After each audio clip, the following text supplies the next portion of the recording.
Welcome everybody to 5dpath.fun. Today we're going to talk with Crowfox, and she's from Rocky Mountain Metaphysical Incorporated. I'm going to let you give yourself an introduction because you can do it so much better than me. And we're both super glad to be here, and thank you and welcome, Crowfox. Thank you. Thank you for having me. Rocky Mountain Metaphysics is a research and education company, and it began in 2011. And the research part comes in with, I'm asked a lot of questions, often, about metaphysics and topics in metaphysics. A lot of what is it, what applies, those kinds of things. And my focus has been the science side of metaphysics more than the spiritual side. And the science side is Nikola Tesla, Wilhelm Reich, Bruce Lipton, those genre of folks who have done research, who have explored the metaphysical from a science perspective and have put information out in the world against all odds, against all discreditation or attempts at discreditation, when their research can in fact be scientifically proven. It can be repeated, which is the whole point of science, where experiments can be repeated and results can also be repeated and get the same results performing the same experiment. So their work is validated through science. And we want to get that work out there. We want to get that information out there. We want to make sure people have access to it, whether it's through books or products. Products help them experience what the books talk about and teach about. And it's just very exciting to have built Rocky Mountain Metaphysics. We're still small. It took several years to get it where it is now, and it'll take several more to grow it, larger. It's a process. But we want the information out there. We want the tools out there in the world. And we know that the right people will come and find what we have to offer. So we're very excited. Yeah, I'm excited too. We were just discussing before we started the webinar that there's just so much energy on the planet right now. We've been accelerating since 2012, but we're really, really, really feeling it last year and this year. Some of us longer than others. It's as if time is sort of speeding up, and for me personally, I feel like this wave is like pushing me forward, and I'm like, wait, I'm not ready yet. And I actually sleep really well, which I love because I think I'm so exhausted energetically by the end of the day. And for me personally, I do a lot of my healing work when I'm asleep. And so whether I'm healing myself or going out into the astral, I don't know, but I really am grateful for that time, for both the wake time and then the sleep time as well, two different worlds. But I was kind of wanting to speak about, we're recording this the week of March 18th, 2024. And during this week, we're celebrating the equinox, and we're celebrating, next week, we're going to have a full moon lunar eclipse, which is actually a super moon because the moon is closer to the Earth at this point. And it's going to be in Libra, which just means that it's a time for letting go of old relationship dynamics and relationships. A lot of people think that means, oh, my husband, my wife, my girlfriend, but it's really all relationships, including relationship to spirit, including relationship to self and our divine masculine and feminine. So yesterday I was listening to a podcast about astrology, and the gentleman suggested this amazing technique. Now, I've made lots of vision boards in my life to bring in what I'm calling in, but he was suggesting to make a composting board, which is the board of all you're getting rid of, because in order to call in the new, you got to have space inside you for the new to come, which means you're claiming, I'm letting go of X, Y, Z, all of this, blah, blah, blah, whether it's the story or the lie or the pattern or the habit or the bitterness that you still hold or whatever it is that you are ready to just let go of. And in his example, he was like, make it not necessarily on a board like you do a vision board, because you're not going to keep this composting board. You're going to burn it when you're done because you want to release that energy.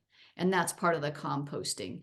And then you'll gather the ashes and you'll let some of the ashes go to Mother Earth, and you'll keep some of the ashes in a container like an urn, just like you do when you keep your sacred loved one's ashes in a container, because this is the lessons and the stories that you have made you who you are, right? So you might eventually be releasing more of those ashes later, but it's a reminder of what you let go of. And I thought that was just so fascinating. And because a full moon is a letting go energy, it's so important, like if you think about it, to start to create this composting board now or sometime before the full moon actually comes to fruition. And optimally, you'll burn it beforehand. If you don't have time to burn it till later, that's fine, because it's really about intention. But anyway, I like to try to work with the lunar events, just because they kind of magnify and power up the energy and the intention. And we all need more help. The more help we can get, the better, We do have portals opening during full moons and new moons, and especially during eclipses. We have a larger passageway of energies coming and going on the planet. So again, there's so much assistance during those times. If you are consciously and aware of what you're calling in. And speaking of which, like Crowfox, you are also making some amazing products called orgonite. I don't even know, Yes. like, maybe you can describe what orgonite is. I've heard that word, but I was really, when I went on to your website, I think, and maybe I Googled it, like, what is it? I thought it was maybe a stone, but it's a manufactured, that's not even the right word. It's a cultivated, created, intentional product. And I'd love for you to tell us what that is and why it helps us in these times. Well, it can be made differently depending on the person that creates it. The way I make it is according to the instructions from Wilhelm Reich. Wilhelm Reich was in the 1940s and 1950s. He came to America, I believe from Austria. I would have to go back and look, but I think it's from Austria. And he did research. He wanted to know what that blue glow was around the moon, around the mountains, around people, around trees, around streams. He noticed there was a blue glow. And so he started doing some research on his own and discovering that that blue glow was an indication of a life force, an aura, if you will, emanating from these different objects, these different living beings. And so he wanted to figure out, could he recreate that in some way, shape, or form? And through his research and trial and error, he came across what he dubbed as orgonite, because the life force, he called it orgone. So he ended up creating a product called orgonite that promotes that life force. It emits a frequency that promotes life force, depending upon what you use to make it. And as he created it, he created an orgonite box. And the box was large enough for somebody to sit in. If you go to orgonlab.org, I believe it is, it's Orgone Lab in California, where they have recreated these orgonite boxes and experimented with them. What he found is that people with diseases such as cancer, which is what set off the American Medical Association, he found that it was slowly but surely helping decrease tumor sizes. It was helping with symptoms, making people feel healthier, making people feel better. And of course, this was over time. This wasn't an overnight thing. It was multiple treatments over time, sitting inside this orgonite box. And the American Medical Association, which was new at the time, caught wind of it, and not only wind of him, but all other doctors and practitioners across the United States that had naturopathic cancer clinics. And they would show up to their clinics one day and the doors were locked. They were barred, they were chained, they couldn't access their building, and there were notes posted on it saying that the building was closed for one reason or another by the American Medical Association or by the federal government or what have you. And in Wilhelm Reich's case, he tried to fight back, and they ended up attempting to discredit him and put him in prison.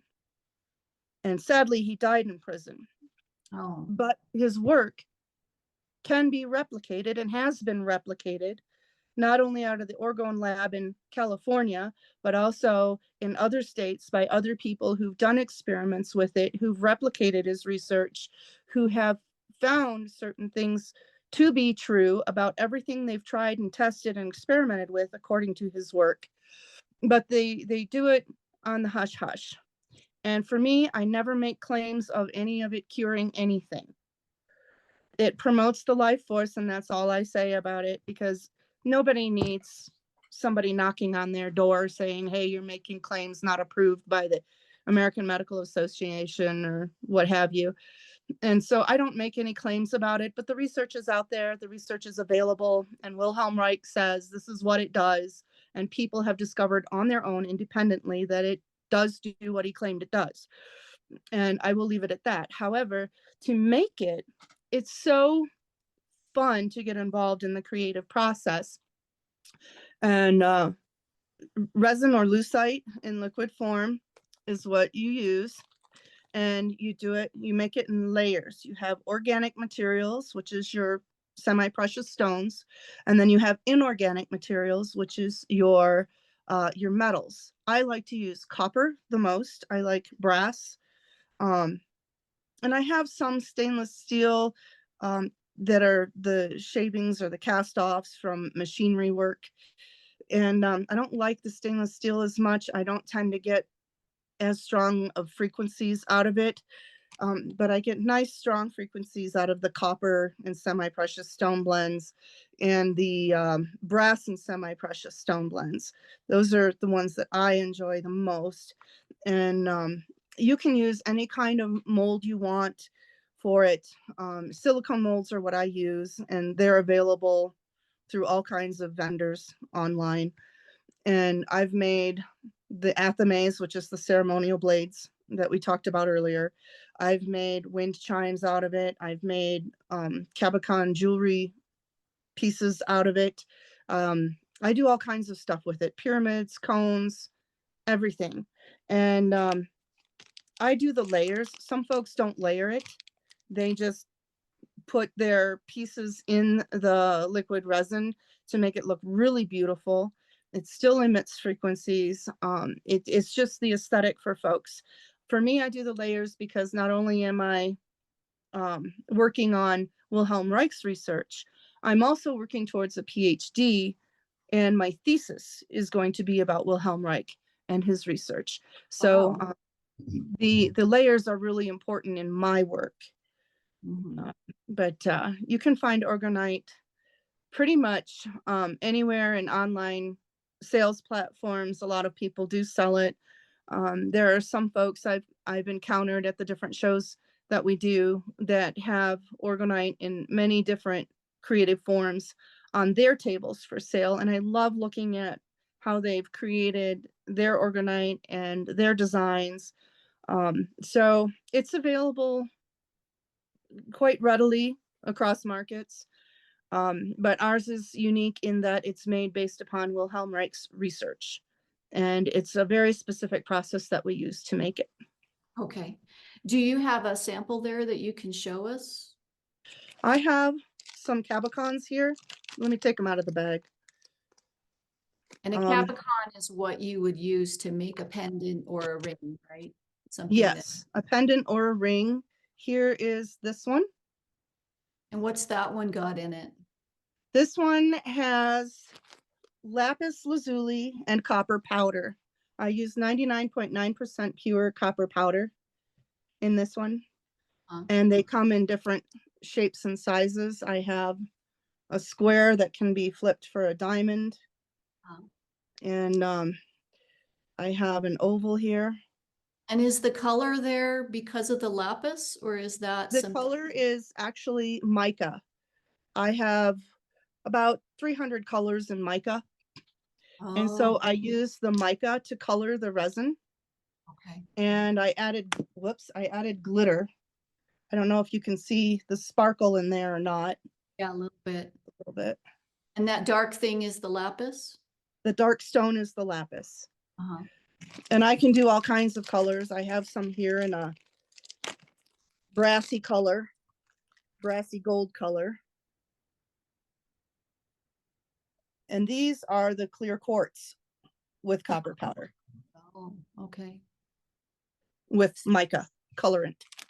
So have you, since you've been working with the Organite, have you noticed do you have a personal story to tell us about that?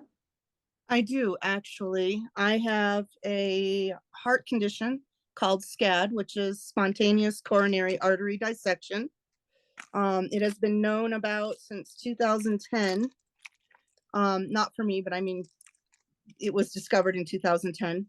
The Mayo Clinic has been researching SCAD since 2011, and they still don't know the cause of it. It happens to mostly women, mostly healthy women, so they don't understand why it happens. And it's where the artery in the heart tears for an unknown reason.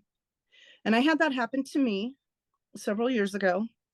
And working with the Organite, prior to working with Organite, I had issues with bone and muscle weakness and felt sickly all of the time, tired all of the time. And since working with Organite and creating Organite, I've noticed improvement, slow but steady improvement. I can walk farther now. I can function better now. I went from 7 medications down to 4. And overall, there is a marked, steady incline of the status of my health. And I not only had 1 SCAD, but I had 2. So about 2 years after my first one, I had a second one.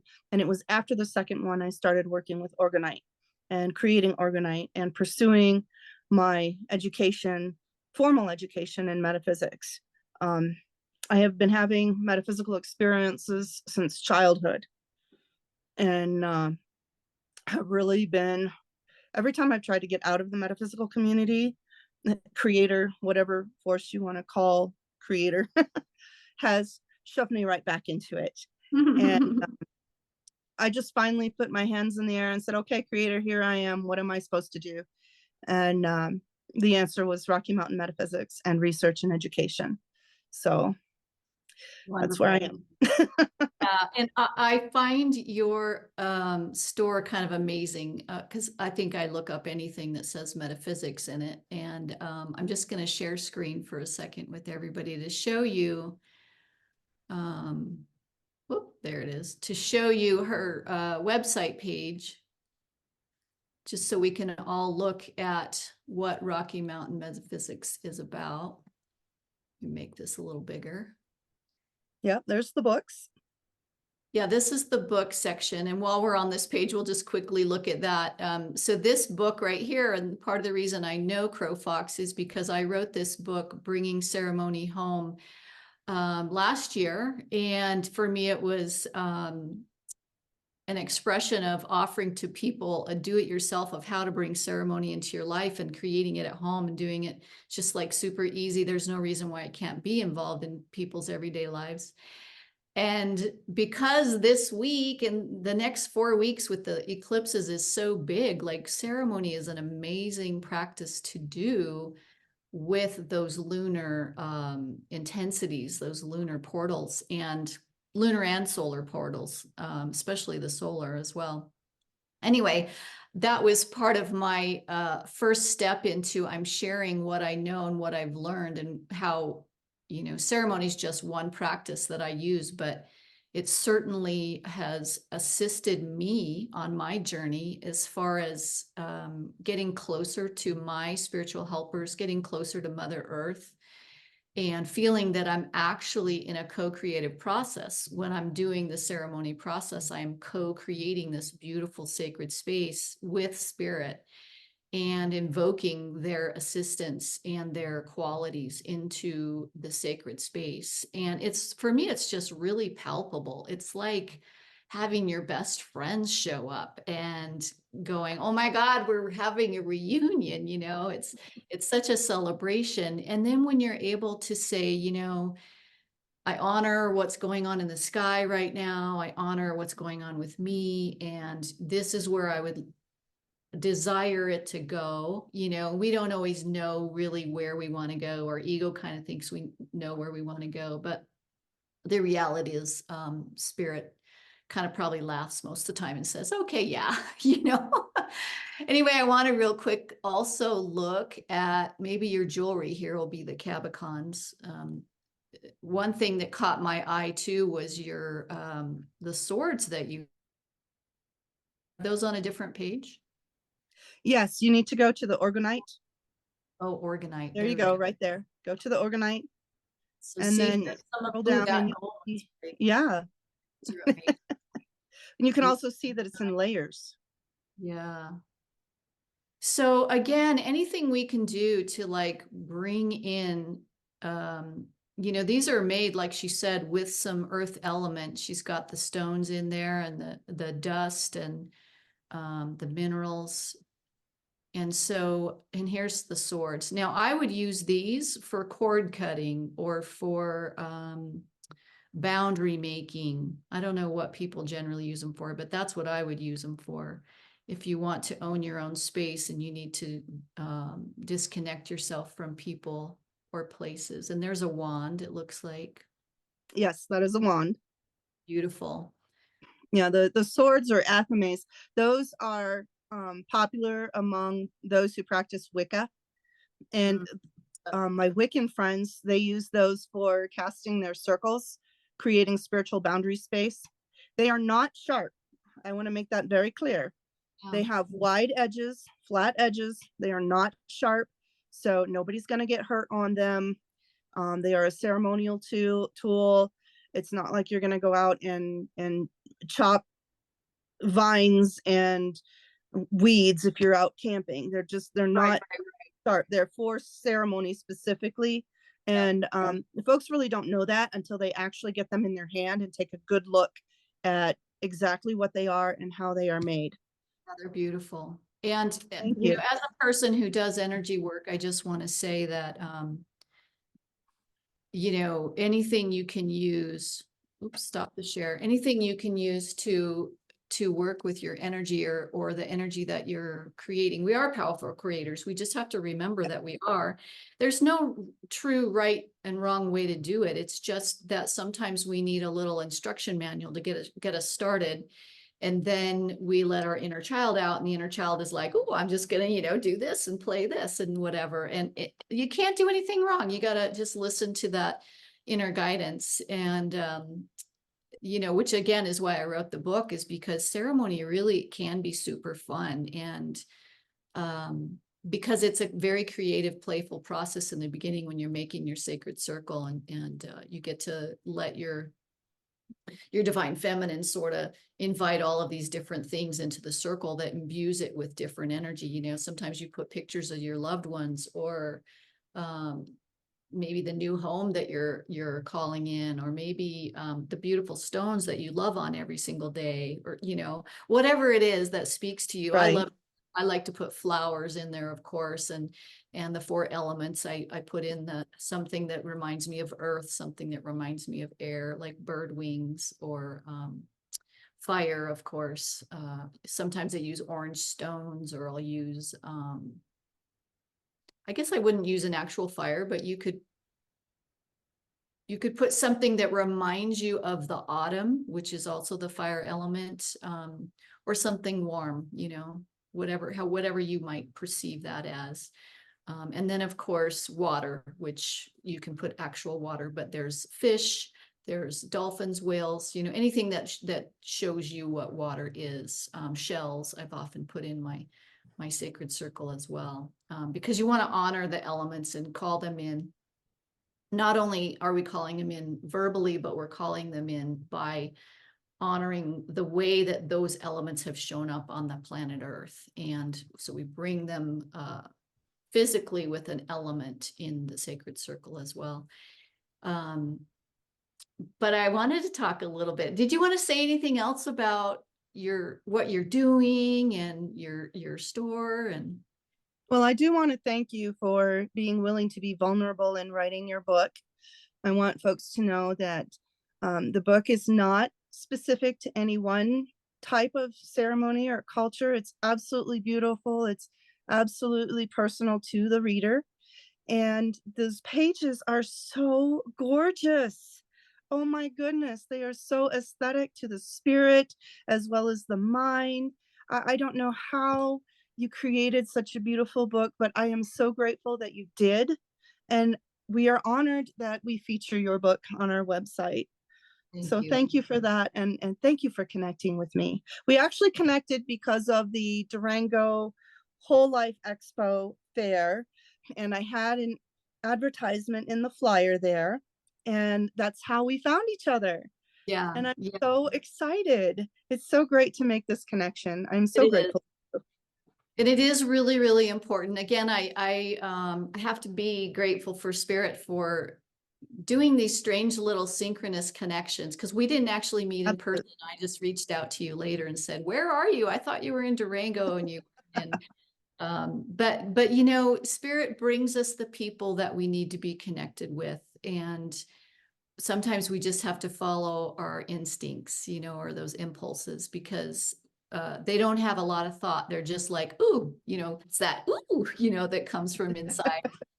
Um, and to me, that's my inner guidance. Is it feels super yummy and fun, like a little kid going, ooh, I want that, you know, and Yes. so anyway, I did reach out, and I'm grateful that I did, and we've connected. And I have to say that I wish that I could take credit for creating the beautiful artwork in the book, but I did hire someone who had an amazing gift and talent to put that together in the beautiful way that it's manifested. And I will just say that the print version is way better than the digital, because you don't get the colors in the digital. And I created it beautiful because I wanted it to be something that when people opened up, that it sent them into that place of their heart of just this great honor and joy to be having relationship with this book, right? And this practice. Yes. Uh, Yes. yeah. And I'm a girl, and I like girl stuff, and I like beautiful things. And to me, ceremony is beautiful. Working with Spirit is beautiful.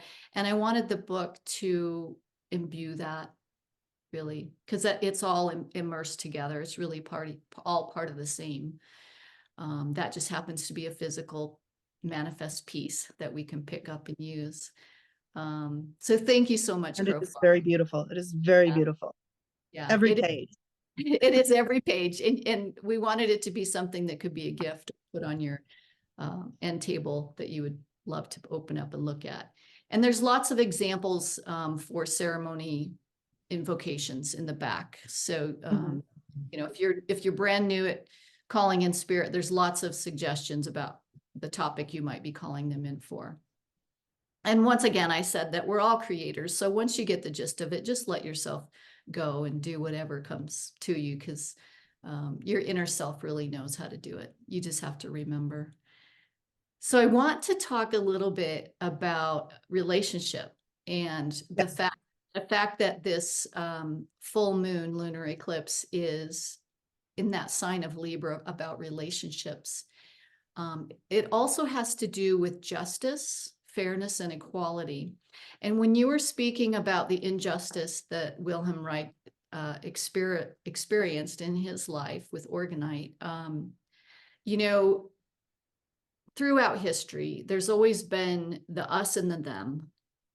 There's always been the oppressor and the oppressed, that we remember anyway. And so that's part of a relationship. And so we're in this big, really important crux right now, where we're being asked to up level, we're being asked to evolve, we're being asked to, some people call it ascension, where we're able to let go of that story of the victim and the oppressed, like, or the oppressor and the oppressed, and the victim and the predator. I don't know what the opposite of victim is, but we don't need to be in that storyline anymore. But our whole being has all this programming and memory about it, that it's hard to just dump it in the trash. It's not like you can just take off your clothes and burn them, you know, and burn Right. that.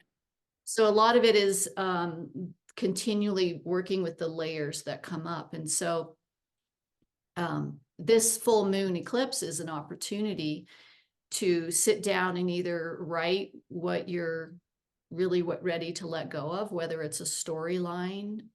Maybe you go into self-pity, maybe you go into guilt, maybe you go into blame, maybe, what are those not so yummy feelings or thoughts that we have that we can divorce ourselves from finally? What are we willing to let go of that's not really serving us in our highest capacity and how we can serve others, and that comes back, I think, to the relationship with the self, because if you are, everyone's got their mean inner critic, right?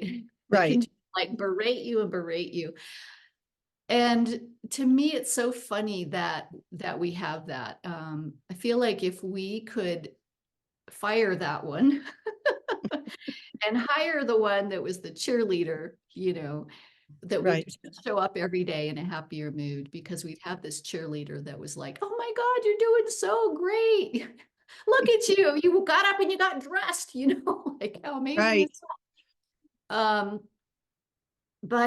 But again, we're talking about relationship, and relationship is everything. And I was actually speaking to someone recently, talking about, I'm really trying to birth in a new income for myself and a new lifestyle where I'm not depending on others to provide for me. I'm stepping into this new place for me.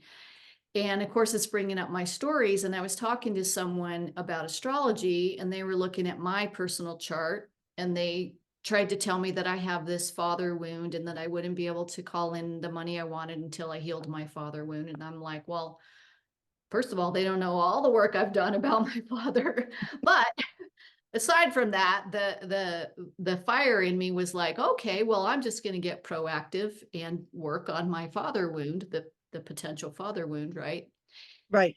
And the first person that I was going to receive healing with, we were doing a trade, commented to me about, why does money or abundance come from the Father, come from source? Why does it come from source when Mother Earth is everything we have? Mother Earth provides all our abundance. Yes. So why are we thinking we need to heal a father wound to get abundance when maybe it's a mother wound? And it made me like go, oh my God, have I been blaming the wrong source, And I started, because I sort of thought I had a really good connection with Mother Earth. I mean, I love her and I honor her, and I have her in my ceremonies, and I have all this amazing stones and plants, and I love walking in nature. But then I started thinking about when I was in my mother's womb and the emotions I was feeling from her and her relationship with my dad, and realizing that I didn't really get an imprint of nurturing. I didn't really get unconditional love. So now I'm 58 years old, and I didn't even know that. It was like an unconscious thing. And I'm so grateful that awareness has now been pointed out to me, to go, not so much be so superficial with Mother Earth, but to go into a deeper level of reclaiming her, and the connection that her and I never lost, but I need to somehow find a way to find peace with my own mother, my own loss of not feeling like I got what I needed from those first moments, right, with the mother bond. And taking the projection of not getting the mother love from my physical mother, I think I've been projecting it somehow out onto the world. That I'm not lovable, or that I don't ever receive the nurturing I need. And so now I'm just saying that this is another relationship that like has really come up for me. And we are trying to birth in a bigger sense of the divine feminine. And so for me, being a woman who is a role model, I want to take this initiative and build a better relationship with Mother Earth. And maybe I don't even need to build it. Maybe I just need to remember it, because I know it's always been there. I know she's never left me. I just think I forgot. There was just so much amnesia. I got caught up in the human existence of forgetting. And I'm grateful, grateful, grateful that I get to have a reunion now with her in a different way. That's wonderful. We belong to her. She doesn't belong to us. We belong to her. She outlives us. Right. And she nurtures us in every single thing. As you look around your home or look around your neighborhood or look around your local Walmart, everything we have came from her. She is the origin, Yeah. whether it's from raw materials or what have you, it all came from her.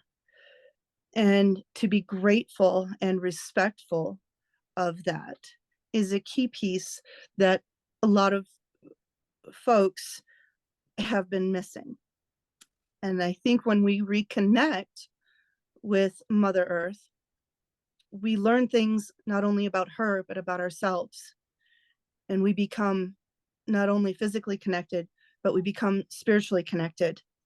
And we realize that we're part of something greater than our own self. And I think that's been lost over the past couple of decades. And people are seeking to reclaim that. People are seeking to find their way to their spiritual home and discover their, not only their oneness with themselves, but their connection with all of creation. And there's a beautiful awakening happening. And I believe that's it, that's what people are waking up to, that there's something greater than just the individual, something much more meaningful. And one of the things that I do want to remind people is their sacredness. We have an inner sacredness. We are sacred beings, whether we are male or female. And we need to come back to that, remembering each person in their own time. But we've forgotten, the society has forgotten its sacredness. And we need to remember. Yes. And one of the things that I am trying to do is get it out there to folks that we are all sacred beings. We're not just I, me, my, the one. We are the we, us, and our, the many, who work as one, who combine as one. All our prayers that go out into the universe and go out into Mother Earth, they all work together. They all combine. And together, we are spiritually powerful people. We are spiritually in tune with each other. And that spiritual connection is what people are seeking. So I encourage everyone to look for it, find it. Each journey is unique to the person. Each journey is our own, but keep searching, keep looking, keep finding, and it will come. Remember our sacredness. Yeah. I think for me, you know, I've spent a fair amount of my life feeling very alone and misunderstood and probably had my own guards up on purpose because I'm an empath and it's just been challenging to be in the world and not feel the whole world. And so, Yeah. so, you know, I've done my stuff. I'm still continually doing it, but I have a lot more tools now and know what's mine and what's not mine often. But the biggest thing for me to feel connected, again, I'm really connected to nature. And for me, it's about noticing how nature actually shows up for you or is saying hello. And so it can be, you know, when you notice a flower, how do you know the flower wasn't noticing you first and sent out the vibration, hello, and was sharing its beautiful glory? And you saw it because you, and part of you heard it, right? And went, oh, there you are. You know what I mean? Yes. So, and of course, birds do that all the time and other animals. And it's not about just going, oh, wow, that was really cool. It's about saying, thank you for showing up. Thank you for saying hello. I see you, you know, and you see me, and I recognize that you see me. Thank you. And you just like let that heart energy, you know, go back and forth for those simple little things. And then it starts to grow. Like that's kind of where for me, I think that I needed to admit and value those small little amazing miracles, right? That mean a lot. Yes. And once I started affirming that they were happening, then I started meeting people and having, like, in 5 minutes, a very deep, intimate conversation where you're like, oh my God, I think I know you forever. You know what I mean? Those fun, Yes. out of the blue conversations. So it's really about starting to notice what's going on in your life, who shows up. I don't know, you just pay attention. That's what they call the mindfulness, right? Being in the present moment. Yes. Yeah. Beautiful. And it's so fun being here with you. And I love how that we found each other and connected more and more. And I look forward to more. Do you have I do anything else too. you want to say? Well, I know that we have work to do.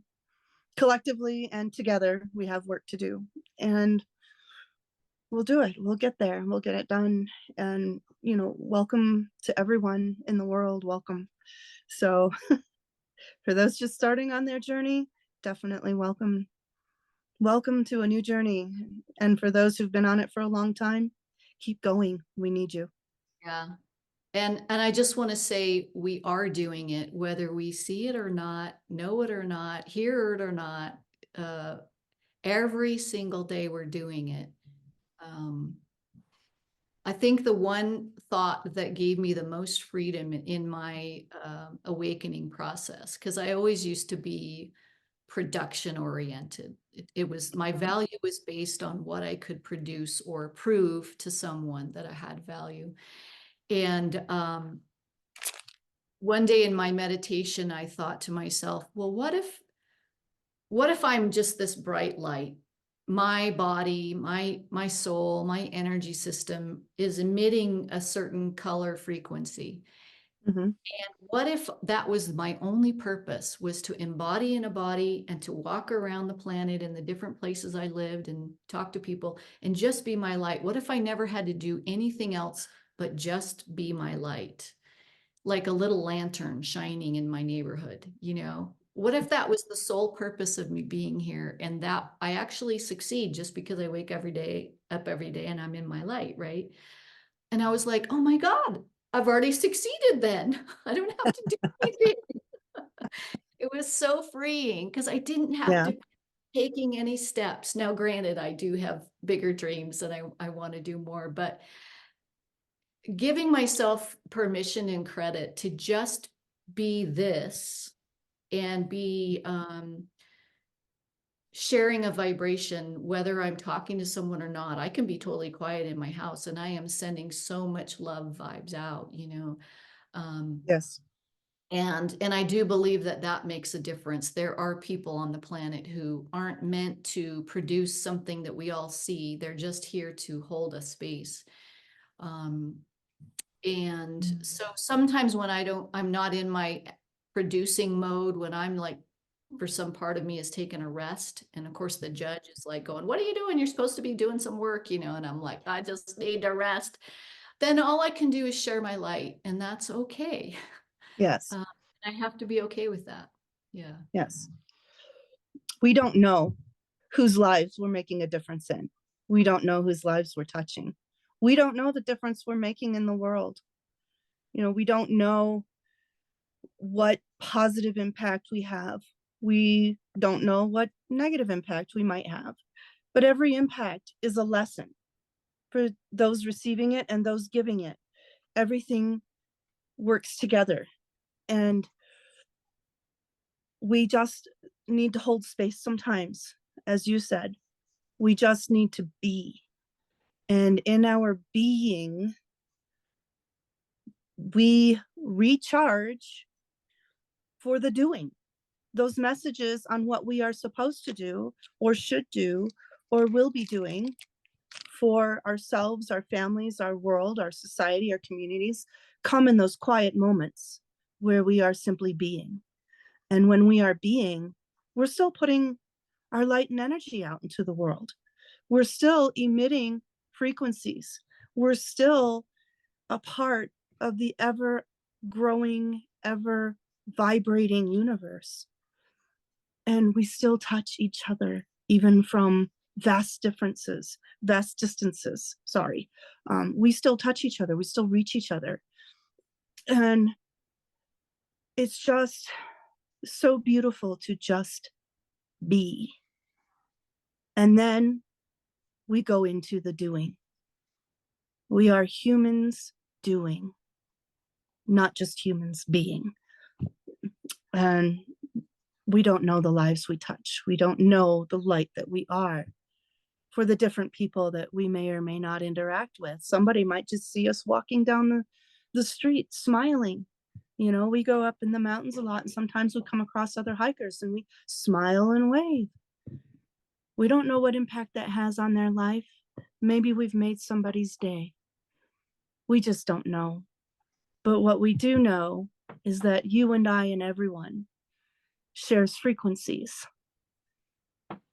And we are the best frequency we can be at every moment of every day. Even if we're dealing with sorrow, anger, we're still being the best that we can be in those moments. And yes, we are allowed to have those moments.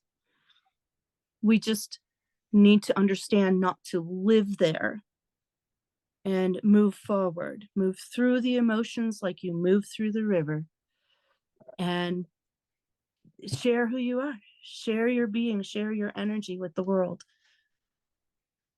with the intent of being the best impact possible every Yes, moment of the day.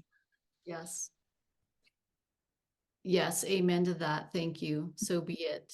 And on that note, I just want to say before we stop, because of the relationship dynamic of this eclipse again, it's really important to have peers in your life, or family or friends. I call them peers, just anybody who's a comrade is a peer.